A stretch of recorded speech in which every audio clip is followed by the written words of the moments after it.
I would like, if I may, this evening, talk about the implications of meditation and what is necessary for a mind that is capable of really true meditation. What is the first step, as it were?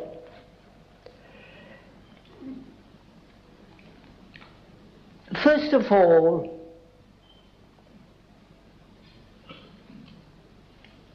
I think one has to understand the meaning of the word freedom.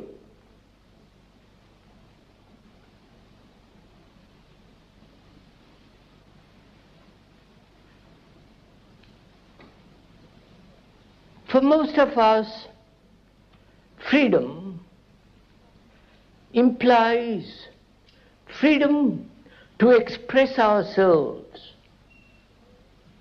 or freedom to do what we like in society, or freedom to think what we like, or freedom from a particular tiresome habit or a particular idiosyncrasy, and so on.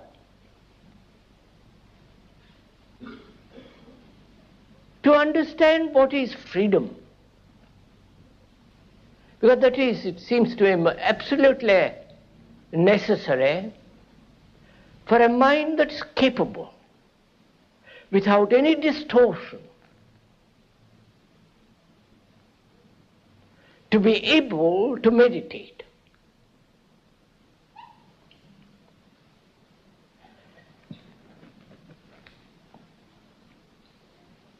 For most of us, we demand freedom politically or religiously, or to think what we like. And there is the freedom of choice.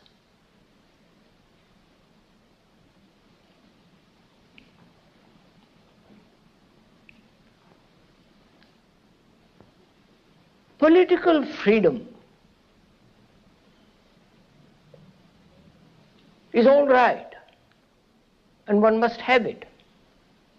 But for most of us, we never demand and find out whether it is at all possible to be free inwardly.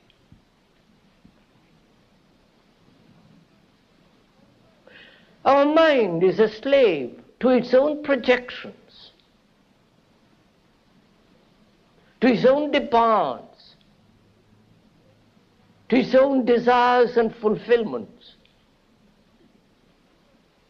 The mind is a slave to its cravings, to its appetites. And apparently, we never ask whether it is at all possible to be free inwardly. But we are always wanting freedom outwardly, to go against the society, against a particular structure of society.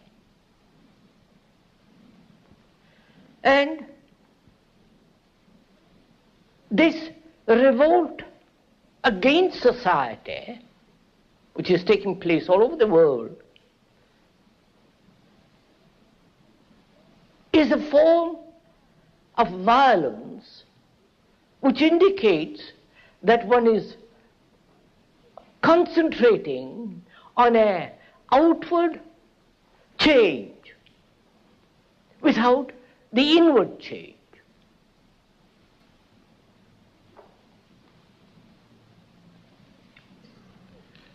So,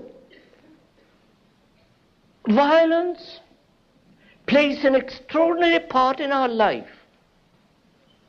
We never asked whether the mind can be completely and utterly free from violence. We have accepted it as part of life, as we have accepted war as the way of life. And we have our favorite wars. You may not like this particular war, but you don't mind having other kinds of wars. And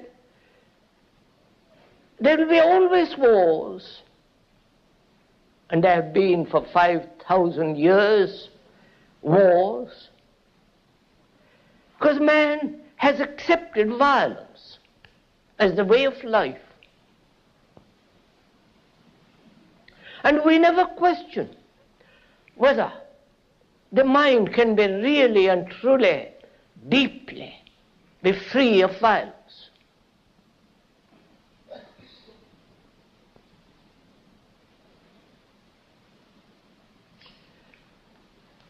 And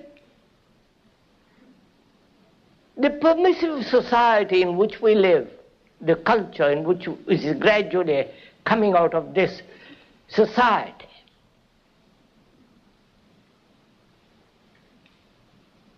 to do what one likes, or choose what one likes, is still an indication of violence. Where there is choice, there is no freedom.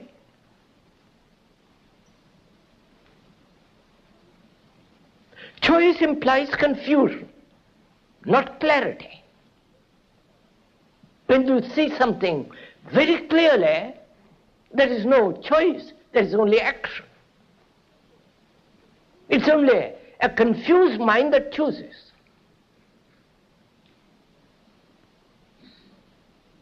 And choice is an indication of the lack of freedom. And therefore, in choice, there is resistance, conflict.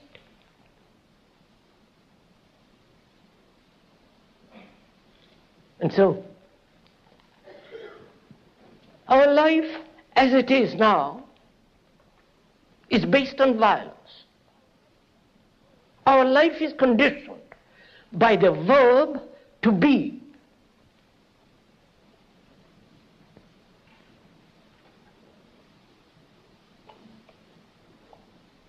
Please, this is important to understand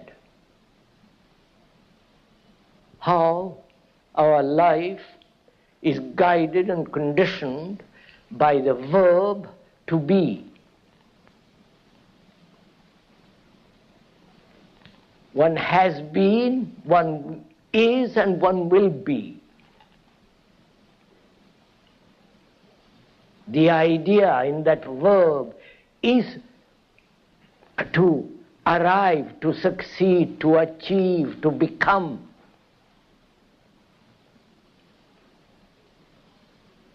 Gradually attain peace. Gradually get rid of the things that hinder us. So the verb to be is the conditioning of the mind in time. Right? Do please follow this.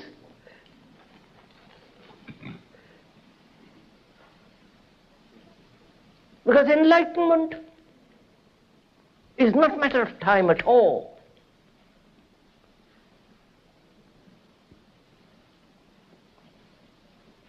Understanding is not a matter of gradual sensitivity.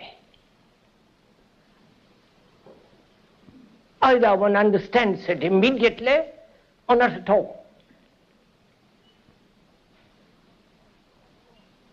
And as long as the mind is conditioned by that verb and as most minds are, all our moral structure is based on that. I will be good. I will gradually achieve a certain state of mind, and so on. So, one has to be aware of this dangerous word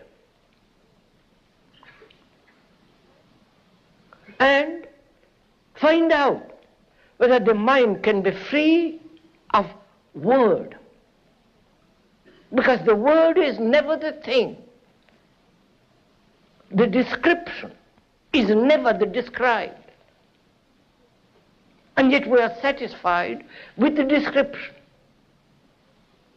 with the explanations.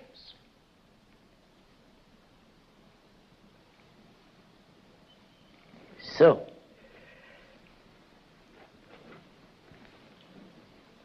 as I said, we are going to go into this question of not only what is meditation, and I believe that's a new word that you have learnt in this country, brought from the East. And one doesn't know the full meaning of that word. But before we go into that, which is a very complex and the most important thing, meditation, it's the most beautiful thing in life if you know what meditation is. But before one can meditate, one must understand what is living, what is love, and what is death. If you don't understand that, your meditation is merely an escape, is a form of self-hypnosis. Right? So you must lay the foundation. Not gradually. There must be order, for the mind can fully comprehend the significance of what meditation is. There must be complete order, which means the end of all conflict, all disturbance, all disorder within oneself. Otherwise, you are sitting down in a corner by yourself for 10 minutes a day and thinking you are going to meditate or achieve enlightenment is nonsense, if you don't mind my saying so.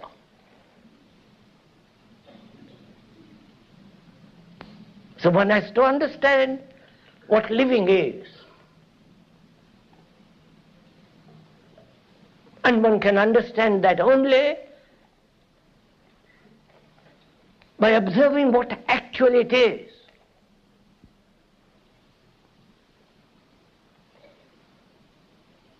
Not in opposition to a concept,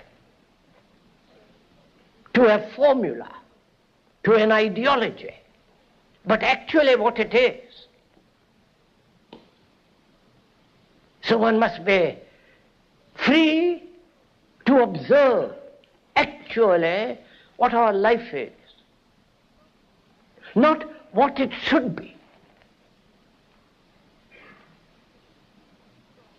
If you are thinking in terms of what it should be, then you are totally avoiding what actual life is.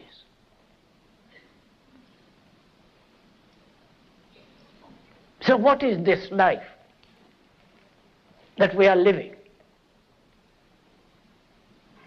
This life the actual daily life is disorder.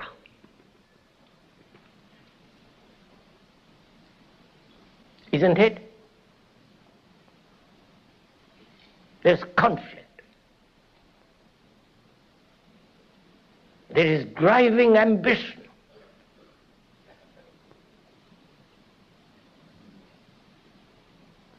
There's battle in ourselves, opposing, contradictory desires and wills.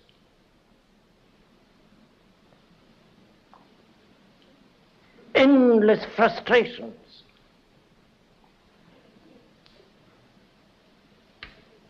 And there is frustration because we've never understood what fulfillment is. And if there is such thing as fulfillment, what is there to fulfill? One's own particular little ambition? One's own appetites, envies, ambitions to be somebody? And what is it that a center that demands all this? Is not that very center the cause of disorder? And without bringing about order in that life, complete mathematical order,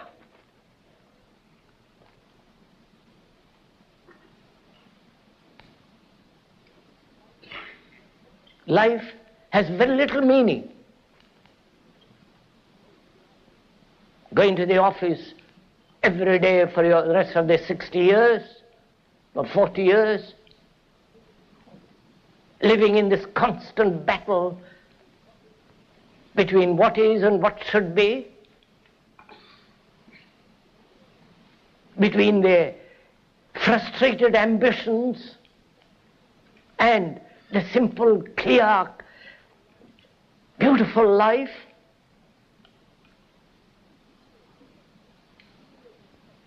The images that one has built about oneself and about others. The self-centered activity that's going on all the time, which is isolating each one, and therefore dividing. And that's our life. A life of conflict, a life that has really no meaning as it is.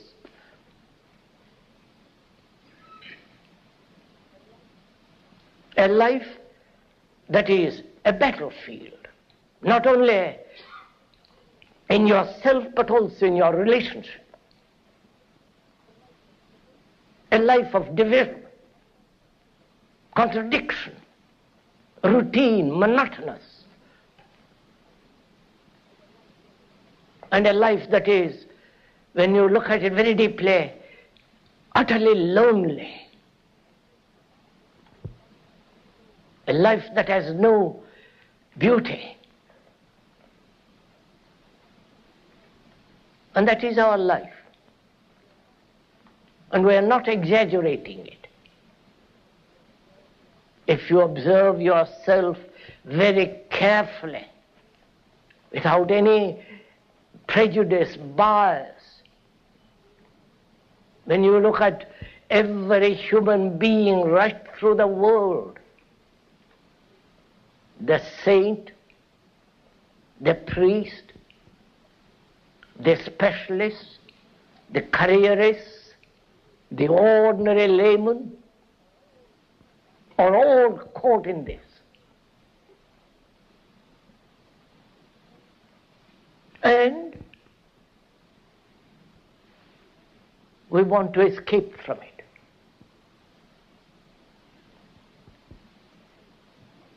And so you escape through nationalism, through beliefs, through dogmas, through innumerable forms of entertainment, in which is included the religious entertainment. That's our life.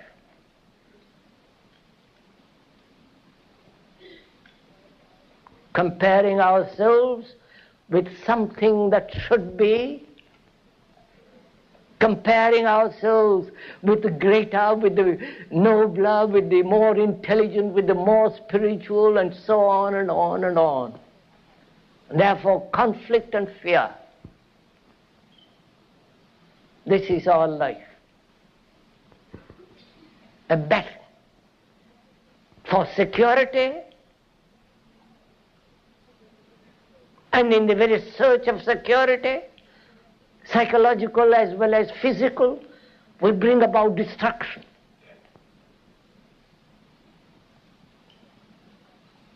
These are obvious facts.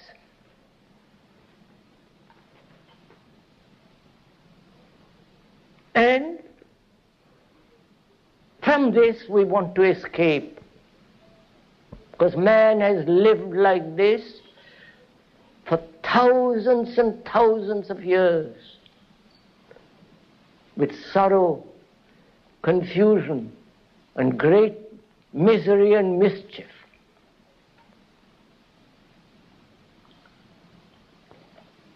And without changing all that completely, radically,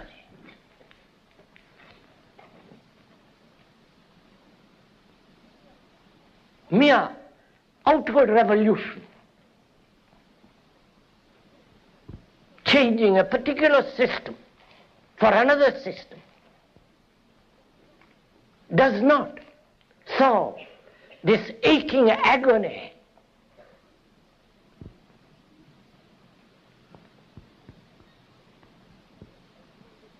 There is only one revolution, the inward revolution.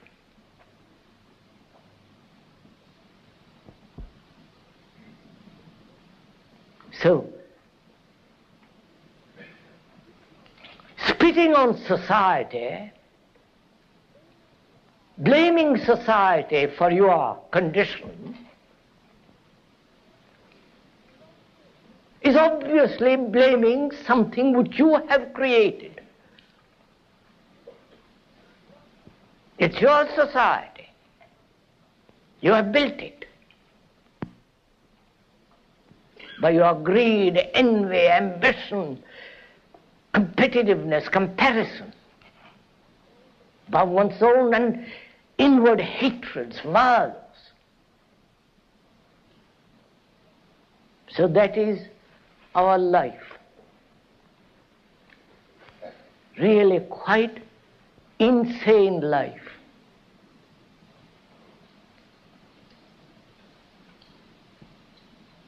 Now, the question is, how can that life be changed?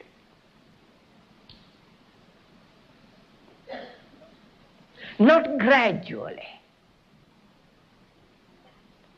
but immediately. Otherwise, you're sowing the seed of violence. Though you may want peace, you are actually sowing the seeds of enmity, misery. So, seeing all this, non-verbally, not as an explanation, not as an idea, but seeing it actually as it is, feeling it as you feel hunger. Therefore being intimately related to it. And you cannot be deeply,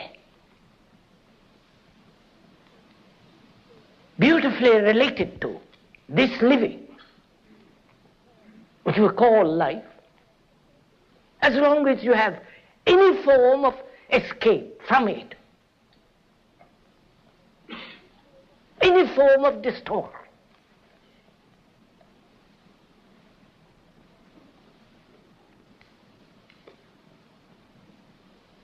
So,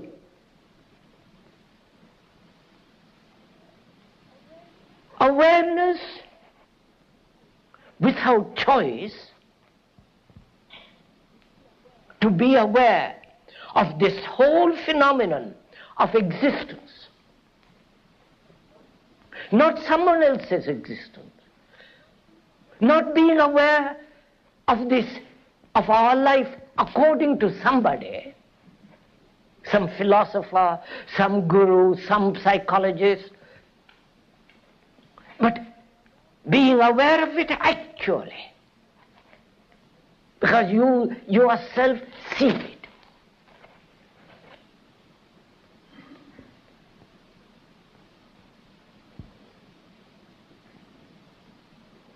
If one is so completely aware of it, and one must, because one cannot possibly live as we are living.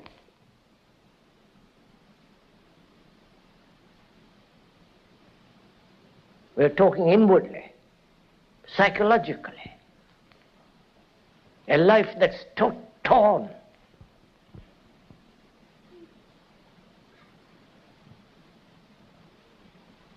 And if we want order, and order is virtue, order demands discipline. That is to learn, not to conform, not to imitate, but to learn. And to learn about the disorder, which is our life. To observe it, to learn. And in that observation comes an extraordinary discipline, not imposed by anybody, because the very observation itself has its own discipline.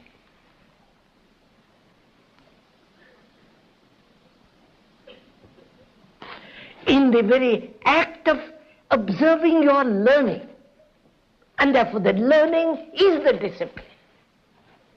Please do see this, because we have imposed upon ourselves so many disciplines. The business discipline, the religious discipline, the family discipline. Of course, the military discipline is the most absurd kind of discipline.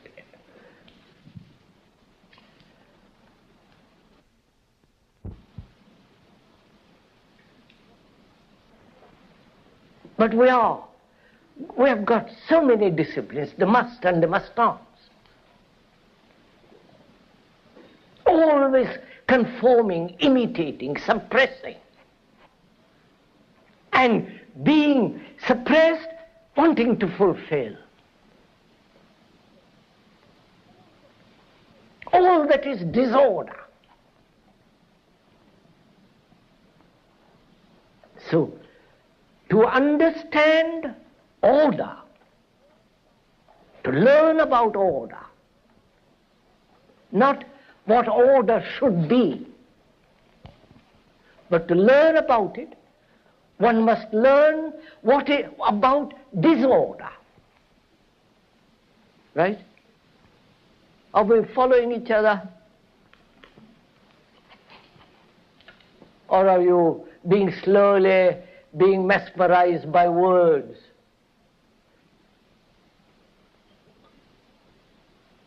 Well, if you are, Thorpe, it's up to you. We said one must learn about disorder, which is our life, which is our mind, our heart, our very core of our being. is disorder. Because if you say there is a soul, there is according to the Hindus, the Atman and so on, they are just theories. Philosophy has nothing to do with living. And we are trying to understand what living is. And we see in that living there is disorder, utter disorder. The battle, the misery, the confusion, the agony, the guilt, the fear. So one has to observe without any choice this disorder which is you, which is me. To observe it, not what you want it to be. Then you create conflict between what is and what should be. And where there is conflict, there is disorder. Please do understand this thing very simply. Once you understand this, you will find that by observing disorder in oneself, without any distortion, without wanting to bring about order out of this disorder, trying to impose what you think is order upon disorder, but observe it without any choice, without any distortion, then out of that observation comes supreme order, the highest good.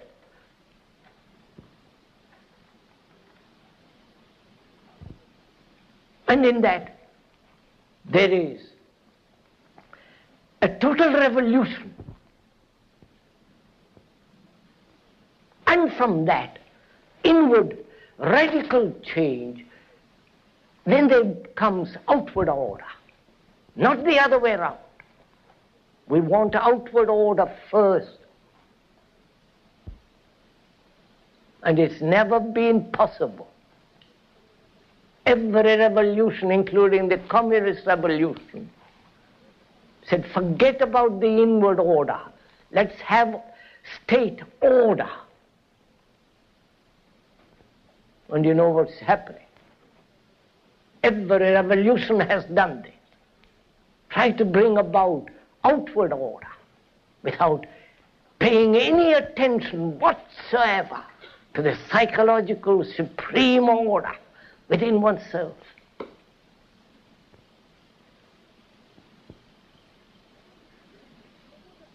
And order means also not only virtue, but love. And what is love?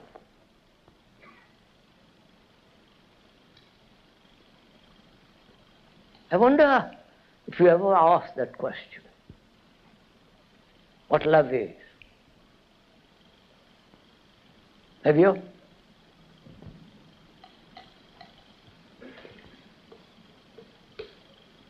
What is love? How will you find out? Only you'll find out what it is through what it is not. Through negation, the positive comes. But if you pursue the positive, then it is the pursuit of the projection of the mind. So when you deny all the projections of the mind, by denying, in a sense, setting it aside, negating,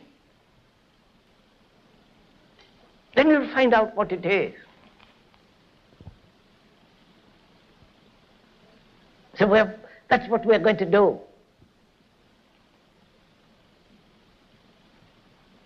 Find out what it is not, to find out what it is. Is this, can we go on? Right. We said, what is love? You know, that's one of the most important things in life.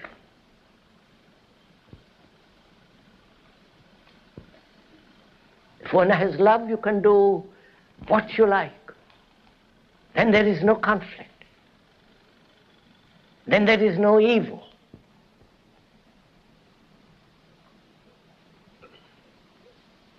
There is great bliss. But to imagine what bliss is and pursue that is not love.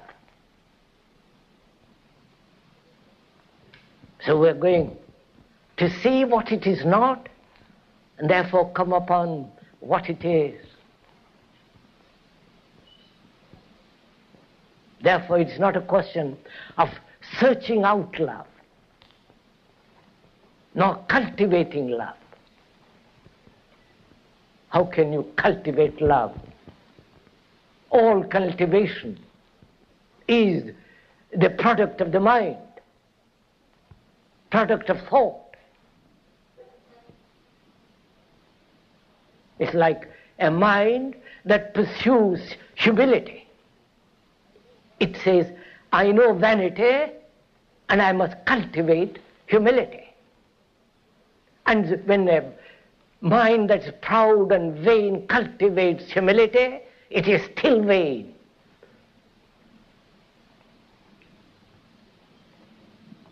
It's like those saints that are pretending to be humble because they have cultivated humility. So what we're going to do is to find out what it is not. Not through me, not through the speaker at all, but by listening to yourself and finding out what it is not, and what, if it is not that, to wipe it away instantly. If you don't wipe it, if it doesn't disappear, then you are caught in time. You are a slave to the word and the verb to be. And therefore there is no love.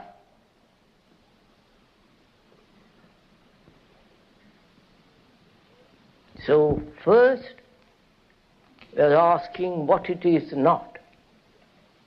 Obviously it is not jealousy.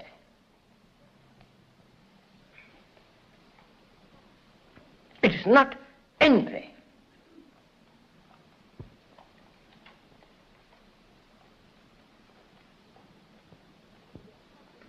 And your love is hedged about, a prisoner to jealousy, envy. Right? And when you see that what you call love is entangled with the ugly brutality of jealousy, see it, actually observe it. And in that observation, jealousy goes, and you will never be jealous again, never envious.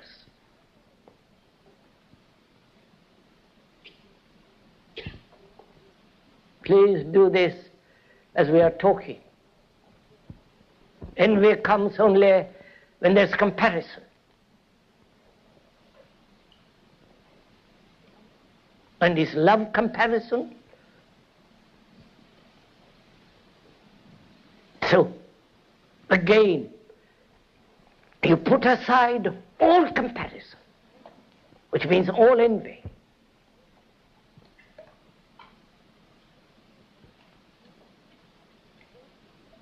Then, is love pleasure? This is going to be a little more difficult. For most of us, love is pleasure.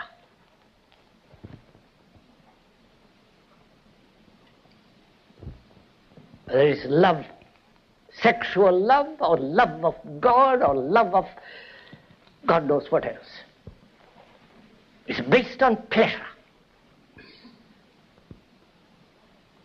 The love of respectability is the very essence of the bourgeois mind. So, is love pleasure?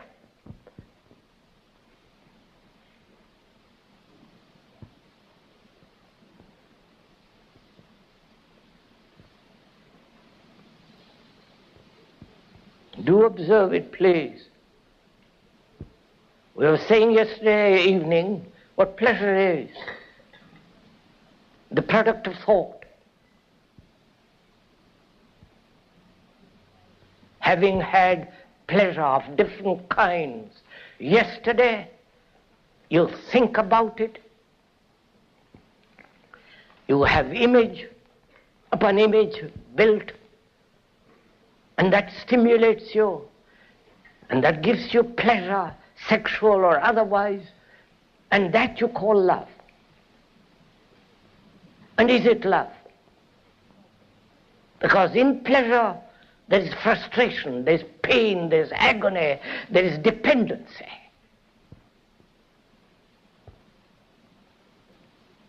Don't you depend psychologically on another?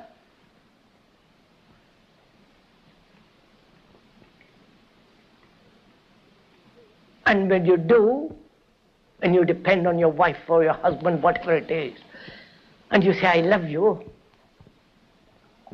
is that love? And in that dependence, is there not fear? You're the product of your conditioning. You're the product of your society. You're the product of propaganda, religious and otherwise. For 2,000 years, as in India 10,000 or 5,000 years, they've been told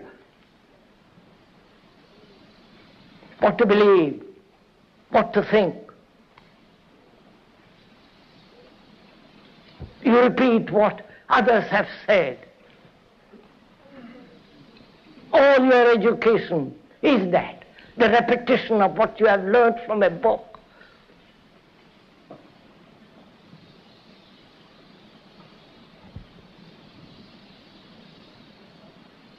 And you're that, you're conditioned.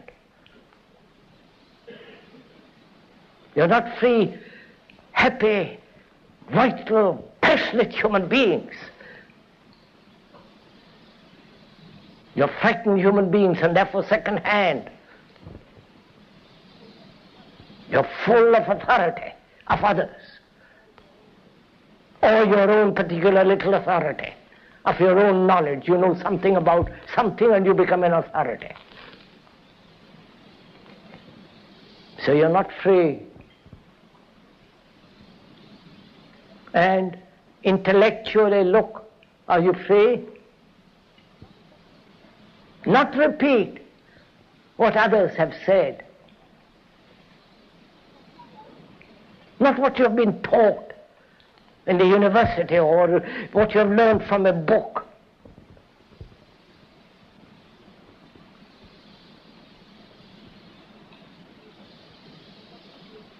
And what have you experienced? Go into it, you will see what you have experienced.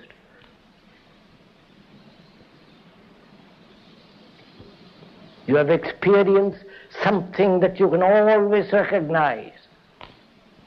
Otherwise it's not an experience. Therefore your experience is always old. Like thought is always old. Thought is never new. Because it's a response of memory. So you, if you will forgive my repeating it, you're second-hand human beings. Intellectually, emotionally. You go to places to learn how to be sensitive. Lovely idea, isn't it? be taught by another how to think. So, morally,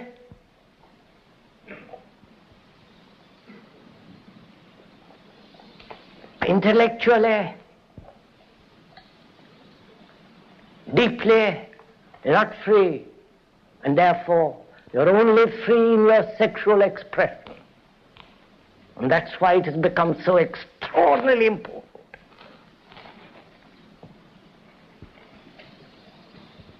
There you are full. There you're free. Though it has its own problems and its own neurotic attitudes and actions.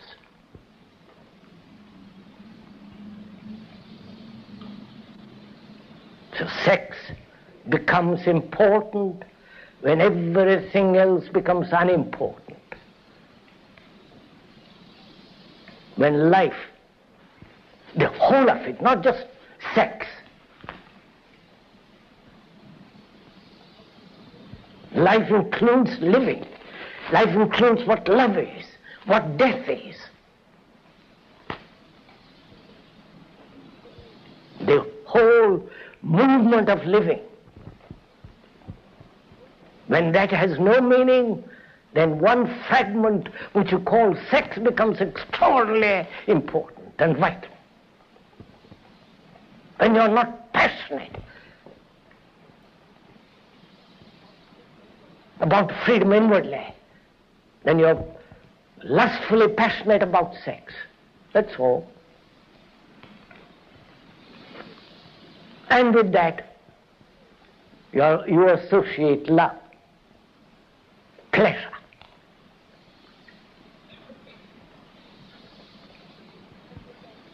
And with that, you associate tenderness, gentleness. Maybe sexually very tender, very kind, considerate. But outwardly, you destroy, you kill everything around you, animals, to eat, to hunt. So your love is based on pleasure. And therefore, is it love?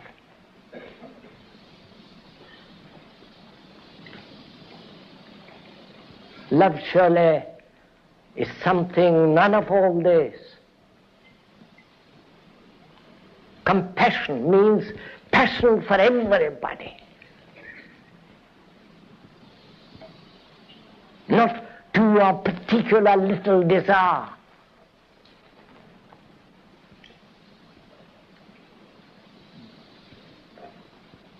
So,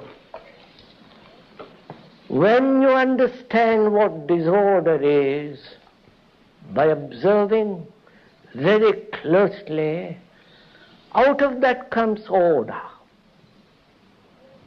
And order has its own discipline, which is its own virtue. And therefore, that order is the supreme good and therefore love, which has nothing whatsoever to do with pleasure. But pleasure has pain. Love is enjoyment. Love is joy, not the puny thing that one man has made it. And to find that out, what love is, you must also understand what death is. Right? Do you really want to understand what death is? Yes? I doubt it. Very much. Because you're all so scared of death.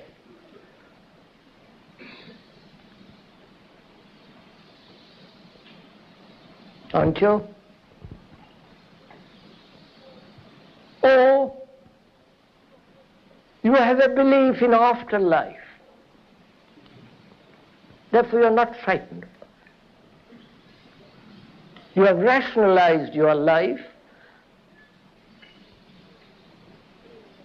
knowing that it's going to come to an end, the puny, shoddy little life that one lives, and one is frightened of that.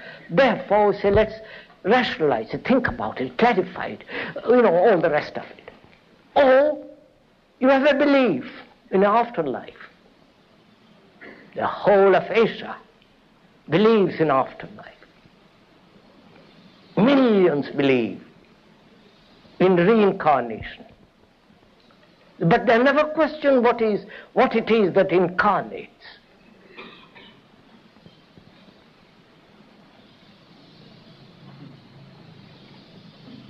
They believe that there is a permanent entity that's going to incarnate, and so on. I won't go into all that. If you believe in reincarnation, then what matters is how you live today. Right? Because you're going to pay for it next life. How you live, what you do, what you think, what your morality is. So, even though you may believe in reincarnation, what matters is how you live now.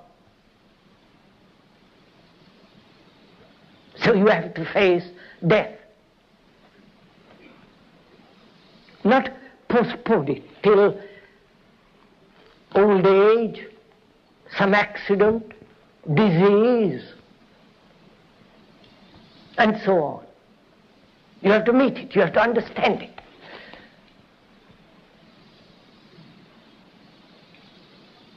Not be afraid of it.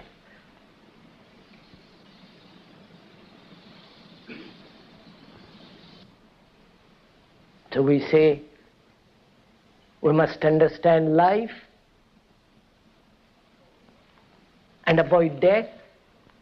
But if you see life as a whole in which there is this living and this extraordinary thing called love and death as a total unit,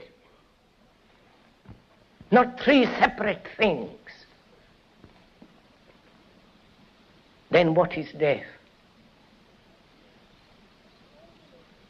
The organism, by usage, disease, and all the rest of it, comes to an end. It comes to an end quicker when there is conflict. All your heart failures and all the business of it is the result of this extraordinary, emotional, contradictory way of living. The organism comes to an end. And either you can say, that's the end of it, finished. Or, which we don't say, the end of the whole structure and the nature of the me. The me, which has divided itself as us and they, we and those, we and you, that me is the center of conflict.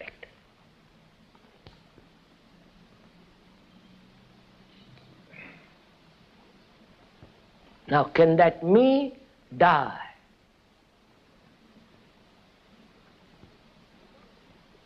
Not eventually, but every day.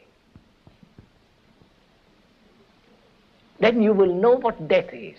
So that the mind is always, tomorrow it's fresh because you have death to the past. Are you following all this? No, sir, do it, not follow it. Die to your pleasure. Die to your furniture. And that's what you are, your furniture. Whether the chair or the furniture that you have accumulated in your mind. which you call knowledge,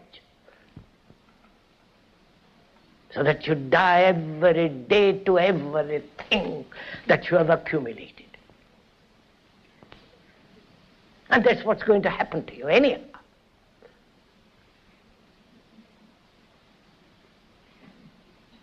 That means to empty the mind of everything known, which means the mind becomes utterly innocent.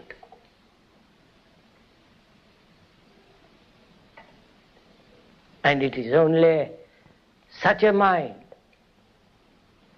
that has this extraordinary religious quality of purity that can come upon what is called enlightenment.